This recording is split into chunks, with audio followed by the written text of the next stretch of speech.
Anda sudah pernah mendengar kata jahanam, bukan? Ya, jahanam adalah salah satu di antara nama neraka. Jahanam secara bahasa berarti sumur yang dalam. Dari Abu Hurairah radhiyallahu anhu, ia berkata, kami dulu pernah bersama Rasulullah SAW. Tiba-tiba terdengar suara sesuatu yang jatuh. Nabi SAW lantas bertanya, tahukah kalian apakah itu? Para sahabat pun menjawab, Allah dan Rasulnya yang lebih mengetahui.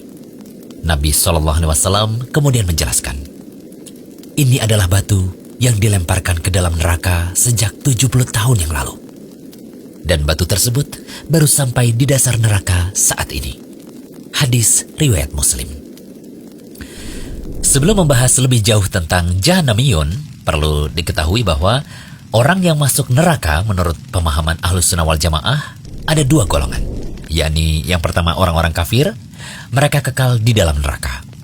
Yang kedua, orang-orang mukmin yang berbuat dosa besar, mereka akan keluar dari neraka dan akan masuk surga. Orang kafir dan yang berbuat syirik akbar atau besar akan masuk neraka dan kekal di dalamnya.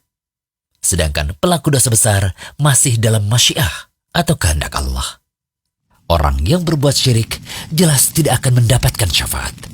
Kalau mereka sudah masuk neraka, berarti mereka akan selamanya berada di neraka dan tidak akan keluar dari sana. Allah Ta'ala berfirman, sesungguhnya orang yang mempersekutukan sesuatu dengan Allah, maka pasti Allah mengharamkan kepadanya surga, dan tempatnya ialah neraka. Tidaklah ada bagi orang-orang zalim itu seorang penolong pun. Quran Surat Al-Ma'idah ayat 72. Namun, pelaku dosa besar yang masuk neraka selama mereka masih mempunyai iman, maka masih ada peluang untuk masuk surga dengan syafaat Nabi SAW. Dari Imran bin Husain radhiyallahu anhu, Nabi SAW bersabda, ada suatu kaum keluar dari neraka dengan syafaat Muhammad SAW. Lalu ia memasuki surga. Mereka disebut dengan Jahannamiyun. Hadis riwayat Bukhari. Demikian juga dinyatakan oleh Imam Al-Muzani yang merupakan murid utama dari Imam Syafi'i dalam kitabnya Syarah As-Sunnah. Orang kafir yang menentang Rabb-nya di hari kiamat mereka akan terhalang dari melihat Allah dan mereka akan diseret ke neraka. Kecuali yang Allah kehendaki dari kalangan ahli tauhid, maka mereka akan keluar dari neraka. Dari hadis tadi, kita bisa tahu bahwa ada golongan yang dinamakan dengan Jahannamiyun. Mereka adalah kelompok yang sebelumnya masuk neraka, kemudian dikeluarkan dari neraka menuju surga dengan syafaat di atas rahmat dan juga kasih sayang Allah.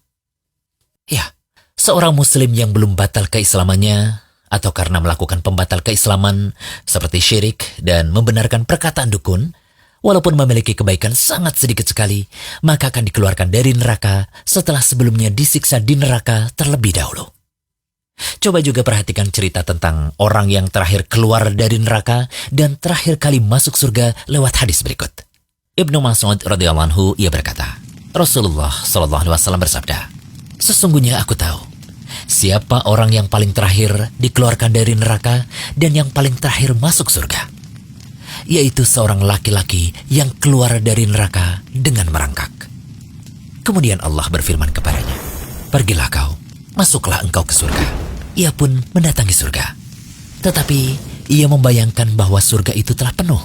Ia kembali dan berkata, wahai Rabbku, aku mendatangi surga, tetapi sepertinya telah penuh. Allah berfirman kepadanya, pergilah engkau dan masuklah ke surga. Ia pun mendatangi surga, tetapi ia masih membayangkan bahwa surga itu telah penuh. Kemudian ia kembali dan berkata, wahai Rabbku, aku mendatangi surga, tetapi sepertinya telah penuh. Allah berfirman kepadanya, pergilah engkau dan masuklah surga. Karena surga untukmu seperti dunia dan 10 kali lipat darinya. Orang tersebut berkata, apakah engkau memperolok-olokku atau menertawakanku? Sedangkan engkau adalah raja di raja. Ibnu Mas'ud berkata, aku melihat Rasulullah SAW tertawa sampai tampak gigi geram beliau. Kemudian beliau bersabda, itulah penghuni surga yang paling rendah derajatnya. Hadis riwayat Bukhari dan Muslim. Hadis tersebut menunjukkan bahwa seorang muslim yang masih memiliki iman, walaupun kecil, ketika masuk neraka, ia tidak akan kekal di dalamnya. Semoga Allah menjauhkan kita dari siksa neraka dan menjadikan kita orang-orang yang masuk surga tanpa hisab dan tanpa adab. Amin. Jangan lupa kunjungi rumaiso.com. Update setiap hari, insya Allah.